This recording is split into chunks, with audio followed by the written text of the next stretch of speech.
সাতক্ষীরার ভোমরা সীমান্তের শ্রীরামপুর ব্রিজ এলাকা থেকে বিজিবির অভিযানে ৯০টি হীরার নাকফুল আটক করা হয়েছে। আটক হওয়া নাকফুলের দাম ২৩,৯০,০০০ টাকা। সাতক্ষীরা ২৩ বিজিবির ব্যাটালিয়নের অধিনায়ক লেফটেন্যান্ট কর্নেল মোহাম্মদ আশরাফুল হক জানান, গোপন সংবাদের ভিত্তিতে ভোমরা সীমান্তের শ্রীরামপুর ব্রিজ এলাকা দিয়ে হীরার গহনা ভারত হতে বাংলাদেশে পাচার হচ্ছে। উক্ত সংবাদে একটি আভিযানিক দল কৌশলে অবস্থান গ্রহণ করে। এ সময় একজন চোরাকারবারি পায়ে হেঁটে বর্নিল এলাকায় আগমনের পর বিজিবির টহল দলের উপস্থিত বুঝতে পেরে একটি প্যাকেট ফেলে দৌড়ে পালিয়ে যায়।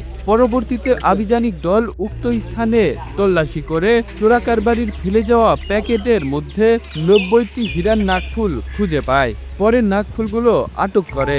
উক্ত আটককৃত হীরার নাকফুল যথাযথ আইনি কার্যক্রম সম্পন্ন শেষে সাতক্ষীরা ট্রেজারি অফিসে জমা কার্যক্রম প্রক্রিয়াধীন রয়েছে। Kamrul Islam, the news Bangladesh, national desk.